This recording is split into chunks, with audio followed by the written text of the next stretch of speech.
How can God be self-sufficient and needy at the same time? How can something be all-knowing and ignorant of things at the same time? It doesn't mean anything. By definition, to say God became a man actually has no meaning.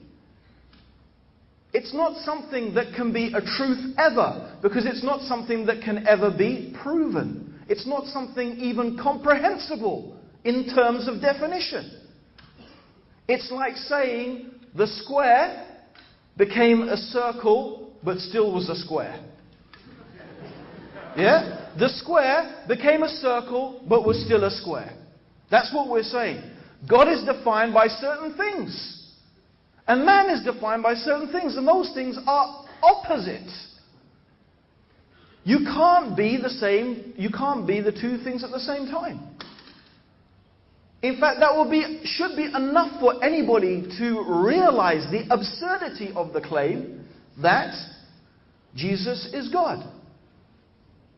Jesus is perfect God and perfect man. It doesn't mean anything. You can't be perfectly knowing everything and perfectly not knowing everything at the same time. And for someone who often says, well, God can do anything, of course there are many replies to that.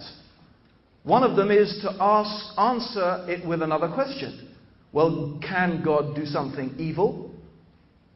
If He's a good God, and He is a God who is all good, can He do evil? If God is all-knowing, and God is wise, can He do something stupid?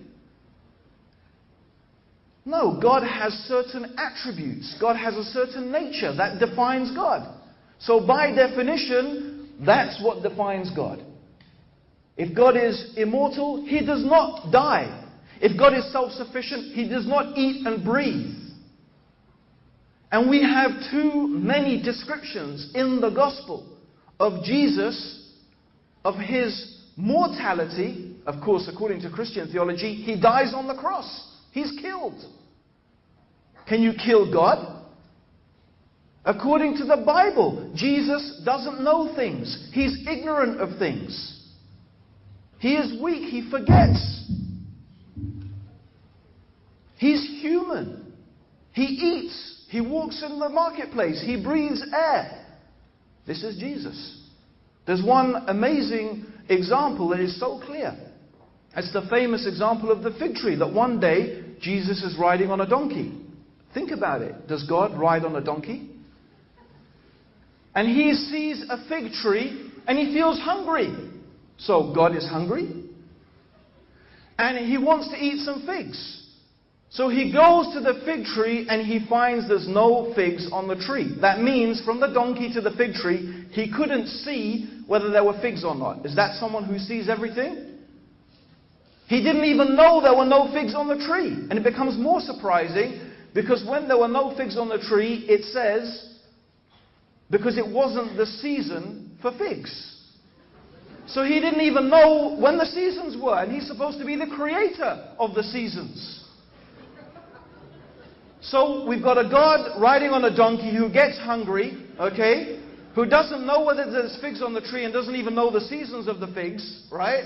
And when he sees there's no figs on the tree, he gets so upset, he curses the fig tree and it withers and dies. Now, that is truly extraordinary. Because most Christians would say in defense is that, no, all of that was the human side of Jesus. The human side of Jesus was His riding on a donkey, His not knowing, His feeling hungry. But the God bit of Jesus was when He cursed the fig tree and it withered and died.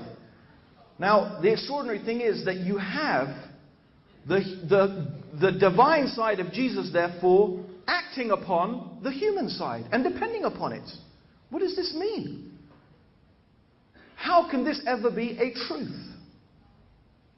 And then we have the other claim that Jesus is the Son of God. Now this is a question we really have to ask.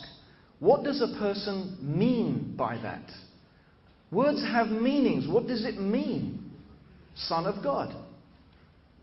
Now I know what it means about my son. I know what my son is. My son is the product of an intimate act that took place between me and my wife. And a son was born. Okay, that's my son. Yes, we all understand what that means. So do we mean that God literally begat? The word begat meaning sired.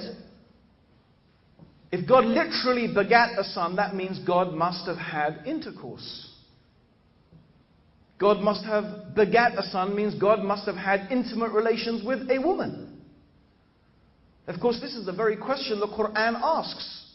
If Allah, God, had a son, then who is Allah's wife?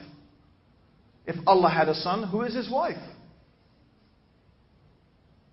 Because God must have had intimate relations to have a son, literally. So most people would agree, no, we don't believe that.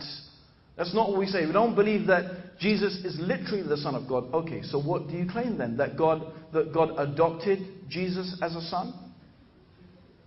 Now again, we want to know, does that have any real meaning? So for example, if I brought along today a little poodle, okay, and I say, here's John, my son.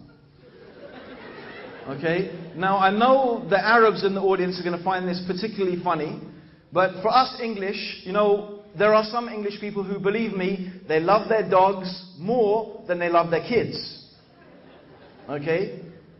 But even so, if someone said, this dog is my son, even if they were English, you'd still say, no, wait a minute, that's a dog and you're a human being.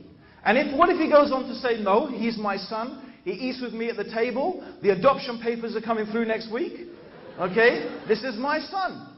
And you would say, look, you're a human being, that is a dog. You can't take a dog as your son. You have to take a human being as your son. Something like you. Yes? That's what we understand. It doesn't mean anything. It's an absurdity. In fact, you know how we insult people? We say, Ibn Qalb, you son of a dog. Huh? You say that someone is the son of a dog. Even in American they have it, you son of a dog. Okay?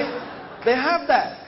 Okay, and the reason they have that is because you equate a human being with being like something that is less than a human being. So believe me, when the Prophet ﷺ, the messenger of God, who Allah sent to clarify the truth of all of these things, Muhammad, he said that Allah said, the son of Adam has insulted me. This is what Allah said. The son of Adam has insulted me and he had no right to do so.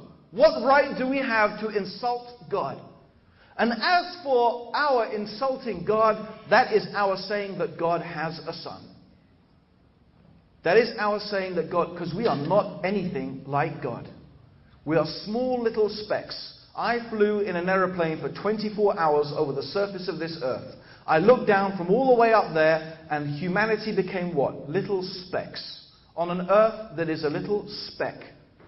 In a solar system that is a speck on the outer spiral of our galaxy, the Milky Way, which is 10,000 light years across. Our galaxy is one of thousands of galaxies, millions of galaxies in the known universe. Even our galaxy is a speck.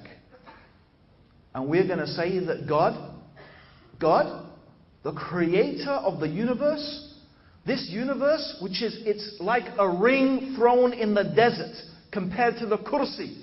This is what the Prophet said. This universe is like a ring thrown in the desert compared to the kursi. And the kursi is like a ring thrown in the desert compared to the arsh, meaning the throne of God. The universe is an infinitesimally small speck compared to the throne of God. And we're going to say, God was a speck in a speck in a speck. God's son was a speck. That is insulting God. There is no doubt. And in the Quran, the final revelation from God to humanity, it says unequivocally that the heavens are ready to rent asunder and the mountains are ready to crumble into ruin because they say that the merciful God had a son.